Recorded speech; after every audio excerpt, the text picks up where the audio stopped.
Good evening. अभी हम एक प्रैक्टिस पेपर डिस्कशन लेंगे और ये पेपर बच्चों ने ही मेरे पास भेजा था। लास्ट ईयर का बता रहे हैं। लास्ट ईयर का एनटीएससी पेपर नहीं है, स्कूल का प्रैक्टिस पेपर है। तो ये जो पेपर हम डिस्कस कर रहे हैं ये मैं इस वीडियो के साथ लिंक कर रहा हूँ डिस्क्रिप्शन बॉक्स में, आप वहाँ से देख सकते हैं पेपर क्या है। देखिए, कुल मिला के फिजिक्स के 13 क्वेश्चन है। Question number 1, which one of the following forms of energy leads to least environmental pollution in the process of its harnessing and utilization? दरअसल ये क्वेश्चन एक 10th का एक स्पेशल चैप्टर है, जो साइंस का चैप्टर कह सकते हैं, प्योर फिजिक्स तो नहीं, साइंस का चैप्टर आप बोल सकते हैं। सोर्सेज ऑफ एनर्जी, इसमें बहुत सी चीजें हैं, फिजिक्स ही है ज्यादा तो, बट एक कॉमन भी बहुत ज्यादा बातें हैं। तो ये कहता है कि सबसे ज्यादा बेस्ट वे ऑफ एनर्जी कौन सी है? Nuclear energy, thermal energy, solar energy, geothermal energy without environmental pollution. तो बेस्ट एनर्जी होती है सोलर एनर्जी। आप जब वो चैप्टर पढ़ेंगे आप पढ़ेंगे कि सन की एनर्जी बेस्ट है, sun is the ultimate source of energy. मतलब उसमें आपको ये भी पढ़ने को मिलेगा कि अगर सन नहीं होता तो जीवन नहीं होता। यहाँ कोई भी फॉर्म ऑफ एनर्जी है, wind energy, water energy, rain energy, कुछ भी फॉर्म ऑफ एनर्जी है, all things are due to sun. Sun से जो एनर्जी आ रही है वही कन्वर्ट होती जा रही है। तो जो बेस्ट फॉर्म है, लीस्ट एनवायरमेंटल पोल्यूशन क्रिएट करने वाली जो एनर्जी है, that is solar energy. Second, first तो आपका हो गया। Second, the major problem in harnessing nuclear energy. अब ये फिर से सोर्सेज ऑफ एनर्जी का ही पार्ट है, तो आप थोड़ा सा अपना आइडिया लेके जाएं। सोर्सेज ऑफ एनर्जी एक बार बुक से हल्की सी रीडिंग, जस्ट टॉपिक के नाम क्या होते हैं क्या नहीं देख के जाएं, क्योंकि आसान चैप्टर है। The major problem in harnessing nuclear energy is, देखो अगर आप न्यूक्लियर फ्यूजन करते हैं, दो तरह से होते हैं। न्यूक्लियर फ्यूजन जिसमें एक बड़ा न्यूक्लियस टूट के दो छोटे न्यूक्लियस बनाता है, और न्यूक्लियर फ्यूजन जिसमें दो छोटे न्यूक्लियस जुड़ के बड़ा बनाएंगे। तो जो पॉसिबल हो पाता है अर्थ पे वो फ्यूजन ही हो पाता है। फ्यूजन अभी इतना इफेक्टिव नहीं है। जो रिएक्टर्स होते हैं वो फ्यूजन के होते हैं। फ्यूजन की सबसे बड़ी समस्या क्या है कि उसका जो वेस्ट प्रोडक्ट बनता है आफ्टर द रिएक्शन, जो प्रोडक्ट बनते हैं वो इतने डेंजरस होते हैं, उन्हें समुद्र के बहुत नीचे जाके दबाया जाता है, छोड़ा जाता है। तो इसमें जो बेस्ट ऑप्शन है that is dispose of spent fuel safely, ये प्रॉब्लम है। और अगर फ्यूजन पॉसिबल हो पाता तो उसमें तो प्रॉब्लम ये है कि वो पॉसिबल ही नहीं हो पा रहा है। इतना हाई टेम्परेचर चाहिए फ्यूजन के लिए जितना सन का है। इतना हाई टेम्परेचर करते हैं तो सब कुछ मेल्ट हो जाता है, रिएक्शन कहाँ होगी? तो ये प्रॉब्लम फ्यूजन में आती है। नेक्स्ट है question number 3, this is a numerical on hypermetropia. ये कहता है कि what is the power of a lens required to enable. अब देखो हाइपरमेट्रोपिया पे क्वेश्चन है तो आपको याद होना चाहिए हाइपरमेट्रोपिया के लिए जो करेक्टिव लेंस है वो भी कॉन्वेक्स लेंस ही होता है। इस तरह का लेंस है और ये लिखता है कि उसका नियर पॉइंट 50 सेंटीमीटर पे पहुंचा हुआ है। उसका जो नियर पॉइंट है वो 50 सेंटीमीटर पे है। What is the power of the lens required to enable the person to read clearly a book placed at 25 centimetre from the eye. अब अगर बुक यहां रखी हो 25 सेंटीमीटर पे और आपको उसकी इमेज रेटिना पे बनवानी है तो आपको बताना है कि भाई कितनी पावर का लेंस चाहिए। तो पहले रे डायग्राम सुनो। बुक से जो रे चले, अगर आप चाहते हैं कि वो रेटिना पे आए तो आंख को लगना चाहिए कि ये रे उसके नियर पॉइंट से आई है, तो मतलब रे इतनी कन्वर्ज हो जाए। आंख को लगना चाहिए कि ये रे उसके नियर पॉइंट से आई है तो रे इतनी कन्वर्ज हो जाए, तो अब जाके ये अपने आप फाइनल रेटिना पे पहुंच जाएगी। लेकिन आप केवल करेक्टिव लेंस पे ध्यान दें, केवल करेक्टिव लेंस पे। करेक्टिव लेंस के लिए ऑब्जेक्ट बी पे है और जो इमेज बनी है वो इस तरह डाइवर्ज हुई है कि एन पे है। तो for corrective lens u is -25 centimetre, v is -50 centimetre. Lens formula से हम f निकालते हैं 1/v, v is -50 minus 1/u, तो माइनस माइनस प्लस हो जाएगा 1/25 इज इक्वल टू 1/f। तो यहां से आपने 1/f निकाला, एलसीएम आया 50 -1 और +2, तो 1/f is coming out to be 1/50 और f is coming out to be 50 centimetre. Power निकालनी है तो पहले उसे मीटर में कन्वर्ट कीजिए, 100 से डिवाइड करेंगे तो 1/2 मीटर, तो पावर हो जाएगी 2 डायोप्टर। तो इसमें जो पावर आई है दैट इज 2 डायोप्टर। लेकिन इसमें तो एक भी ऑप्शन ऐसा नहीं दिया है क्या लिखता है, the near point of a hypermetropic person is 50 centimetre. Hypermetropic person का नियर पॉइंट 50 सेंटीमीटर दूर है। What is the power of the lens required to enable the person to read clearly a book placed at 25 centimetre from the eye. 25 centimetre पे अगर book रखी है आपने तो उसको नजर तब आएगी क्लियर जब यहाँ पे कम से कम मतलब उसका वो बने, यहां बने या इससे आगे बने, क्योंकि ये उसके रेंज ऑफ विजन में है। तो यहां से जो पावर निकल के आई 2 डायोप्टर पॉजिटिव, तो आंसर तो पॉजिटिव होगा। तो 2 ऑप्शन नेगेटिव है, 2 पॉजिटिव, तो माइनस वाले तो हट ही गए, -1.67 एंड -2.67। अब सुनो इसके ऑप्शन सुनो। एक ऑप्शन है 1.67 डायोप्टर पॉजिटिव वाला और एक ऑप्शन है 2.67 डायोप्टर। तो किससे इसे सही नजर आएगा? देखो ये आई के लिए जो इमेज बने आई के लिए जो ऑब्जेक्ट बने या तो नियर पॉइंट पे हो या फिर इससे पीछे हो, मीन्स अगर इससे भी स्ट्रॉन्ग लेंस होगा तो भी काम चल जाएगा। हमने क्या किया, मिनिमम पावर रिक्वायर्ड निकाल ली, मिनिमम पावर रिक्वायर्ड। इससे स्ट्रॉन्ग लेंस भी होगा तो भी काम चल जाएगा। इससे स्ट्रॉन्ग लेंस का क्या मतलब है, अगर आप इमेज मान लो और भी पीछे बनवा दो तो अच्छा है, आई की तो रेंज ऑफ विजन में ही है। मान लो 50 की बजाय आप 100 पे बनवा दो, सपोज कीजिए आई को इस तरह लगे कि ऑब्जेक्ट 100 पे रखा है। तो अगर मैं ये तो 50 है, अगर मैं v को दोबारा मैं पुट करता हूं, u तो -25 ही है और v मैंने ले लिया -100, पीछे बनिए। तो 1/v -1/u is equal to 1/f। तो 1/f आया आपका एलसीएम 100 एंड ऊपर आ गया -1 + 4, सो इट इज 3/100 और यू कैन से 100/3 सेंटीमीटर और 1/3 मीटर।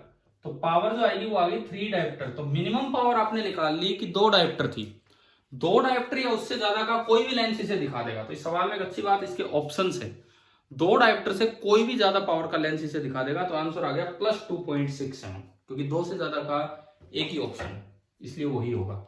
मिनिमम पावर रिक्वायर्ड 2 है। अगले सवाल पे हम चलते हैं। क्वेश्चन नंबर 4, अगेन ऐसा ही है। The near point of hypermetropic person is at 75 centimetre from the eye. लगभग ऐसा ही सवाल फिर से दिख रहा है। नियर पॉइंट जो आई का है, आई का नियर पॉइंट 75 सेंटीमीटर पे है। What is the power of the lens required to enable him to read clearly book held at 25 centimetre from. कमाल है यार, सेम क्वेश्चन रिपीट हो रहे हैं, बस 50 की बजाय इस बार नियर पॉइंट 75 पे है और बुक 25 पे रखनी है। तो अगेन वही है कि 25 पे रखी हुई किताब भी उसको इस तरह लगे कि कम से कम यहाँ, तो ये मिनिमम पावर आएगी, ये या इससे ज्यादा पावर का काम चल जाएगा। तो अगेन आप देखो, करेक्टिव लेंस मैंने यहाँ लगाया, करेक्टिव लेंस के लिए u -25, मैं बीच में लिखना भूल गया था, करेक्टिव लेंस v -75, आपने मिरर फॉर्मूला लगाया, लेंस फॉर्मूला 1/v -75 -1/u, तो माइनस माइनस प्लस हो जाएगा, इज इक्वल टू 1/f। या आया 75 -1 + 3 is equal to 1/f। It is 2/75 is equal to 1/f and f is coming out to be 75/2 centimetre. Metre में बदलेंगे तो 75/2 into 1/100, 25 से गया 25 4 103, 3/8 मीटर। तो जो पावर आएगी, मिनिमम पावर रिक्वायर्ड 8/3 डायोप्टर, ये आई 3 2 6 20 3 6 2.67 डायोप्टर। तो इस बार ऐसा ऑप्शन दिख रहा है, तो +2.6 डायोप्टर फिर से आंसर। पिछली बार पी मिनिमम 2 आया था, 2 से ज्यादा कोई भी काम दे जाएगा, तो इसलिए 2.67 था। इस बार तो पी मिनिमम ही आंसर है, एक ही ऑप्शन ऐसा है, तो ये आपका हो गया। तो ये 2 न्यूमेरिकल थे हाइपरमेट्रोपिक आई पे। पिछला वाला ज्यादा अच्छा था क्योंकि 2 डायोप्टर आने के बाद भी आपको ऑप्शन ढूंढना था, तो कई बच्चों को लगता होता कि शायद ये तो गलत दे दिया। नेक्स्ट है 5th, clear sky appears blue. ये वैसे आपका जो कल जो टेस्ट होने वाला है आरपीएस में, उसका सिलेबस नहीं है स्कैटरिंग ऑफ लाइट। सब स्काई ब्लू दिखता है, सन शाम को रेड दिखता है, या स्पेस में, मतलब जहाँ एटमॉस्फेयर नहीं हुआ सब कुछ ब्लैक दिखता है, ये सारी चीज़ें कहीं ना कहीं स्कैटरिंग से रिलेटेड है। तो ये भी उसी का है, स्काई ब्लू अपीयर होने का, तो ब्लू कलर ही पहुंच पाता है, बाकी उधर ही एब्जॉर्ब हो जाते हैं। तो कोई बात नहीं, ये कल के टेस्ट के सिलेबस में नहीं है आपका पार्ट ये। नेक्स्ट है स्काई अपीयर्स ब्लू, सेम वैसा ही है, bluish colour of water in deep sea, एक जैसे सवाल हैं। आपको फिर से क्लियर कर दूं, ये सब पार्ट कल के टेस्ट का पार्ट नहीं है, बिकॉज आपके पिछले टेस्ट में था डिस्पर्जन एंड स्कैटरिंग, तो ये अभी नहीं आएंगे इस तरह के, क्योंकि इस सिलेबस में नहीं है ये चीज़ें। आने को तो कुछ भी आ जाए, लेकिन मैं उम्मीद करता हूँ कि शायद ये चीज़ें नहीं आए, क्योंकि आपका जो सिलेबस मेंशन था वो पिछली बार था जहां हमने डिस्पर्जन प्रिज्म वाला वो पार्ट था उसमें।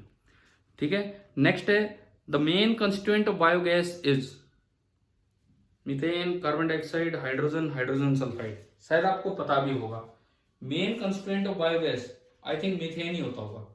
जो बायोगैस होती है उसमें 75% मीथेन होता है बायोगैस में। ये मैंने एनसीईआरटी बुक पेज नंबर 247 से बोला है, पेज नंबर 247 पे बायोगैस प्लांट है, और वहां लिखा हुआ है कि biogas is an excellent fuel as it contains up to 75% methane. तो बायोगैस के अंदर 75% तक मीथेन है, तो ये आप ध्यान रखना। नेक्स्ट है the average acceleration in one time period in SHM 0, क्योंकि एक्सेलरेशन क्या होती है, always directed towards mean position. जब मीन से उधर जाएगा पार्टिकल तो एक्सेलरेशन की डायरेक्शन इधर है, और जब मीन से उधर गया तो इधर है। तो आधे में तो एक्सेलरेशन पॉजिटिव और आधे में एक्सेलरेशन नेगेटिव, तो ऑन एन एवरेज एक्सेलरेशन हो जाएगी 0।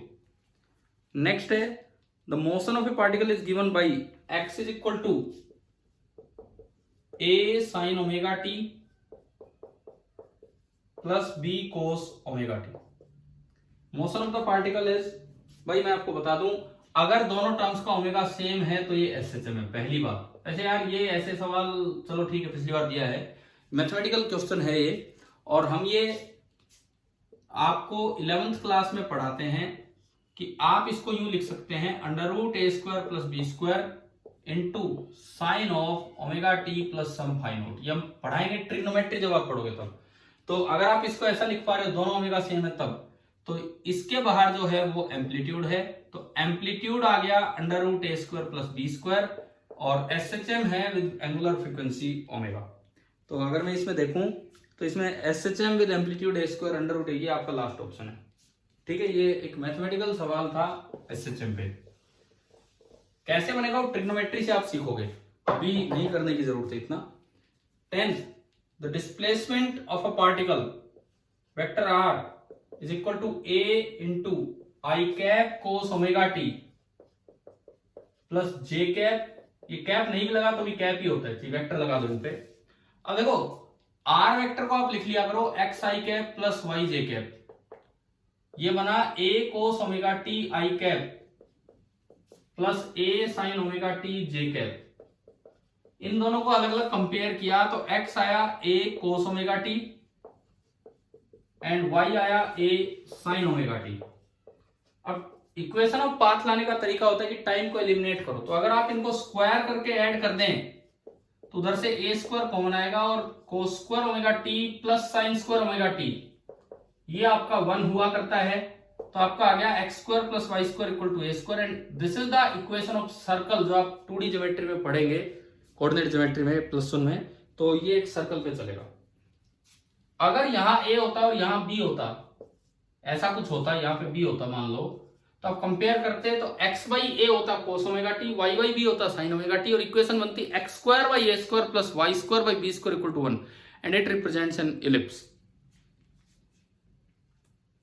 नेक्स्ट है द डिस्प्लेसमेंट, ये तो हो गया 11th, particle moves on x axis according to the, एक और एसएचएम। यार एसएचएम पे तो ना इस पेपर में तीनों ही मैथमेटिकल सवाल दे दिए, तीनों ही इक्वेशन बेस्ड क्वेश्चन दे दिए मैथमेटिकल, और भी बहुत से सवाल बनते हैं एसएचएम पे। एक्सट्रीम पोजीशन पे जाते हो, वहां एक्सेलरेशन मैक्सिमम होती है, डिस्प्लेसमेंट मैक्सिमम होता है, एक्सेलरेशन मैक्सिमम होता है, स्पीड मिनिमम होती है। मीन पोजीशन पे आते हो, एक्सेलरेशन 0 होता है, डिस्प्लेसमेंट 0 होता है, स्पीड मैक्सिमम होती है। किसी भी और बीच में जाके रुकते हो तो एक्सेलरेशन डायरेक्टली प्रोपोर्शनल होता है डिस्प्लेसमेंट फ्रॉम मीन पोजीशन के। स्प्रिंग ब्लॉक सिस्टम का टाइम पीरियड 2π√m/k, पेंडुलम का टाइम पीरियड 2π√l/g। तो काफी सवाल हैं, बट इसमें तीन चलो कोई बात नहीं, 3 क्वेश्चन मैथमेटिक्स पे आ गए। तो अगला जो सवाल है इनका क्वेश्चन नंबर 11 ये कहता है कि इक्वेशन दे रखी है x is equal to a plus b sine omega t. भाई इसको ना ऐसे देखते हैं कि x minus a is equal to b sine omega t. It represents an SHM with b as amplitude, omega as angular frequency and x बराबर a as mean position. x बराबर 0 नहीं है, अगर डायरेक्ट x बराबर something होता तो x बराबर 0 पे मीन पोजीशन होता, लेकिन x माइनस ए इधर होने का मतलब है कि a is the mean position. तो इसमें तो यही पूछा है कि इसका एम्पलीट्यूड कितना है, तो एम्पलीट्यूड तो हमें दिख ही रहा है सीधा b है, इसमें कोई under root a square plus b square नहीं, इसमें एम्पलीट्यूड b है। 12th spring mass system oscillates in a car if a car accelerates on a horizontal road the frequency of oscillation will be. एक बात याद रखो, शायद 9th में आपको बताया भी हो, स्प्रिंग ब्लॉक सिस्टम का टाइम पीरियड होता है 2 पाई रूट m बाई के, और एक कांस्टेंट फोर्स लगने से कभी भी वो चेंज नहीं होगा। जब अगर एक कांस्टेंट फोर्स लगेगा, मान लो कि कार क्योंकि दिया नहीं है तो मान लो कांस्टेंटली एक्सेलरेट कर रही है, तो जो स्यूडो फोर्स लगेगा वो कांस्टेंट होगा m इंटू ए नोट।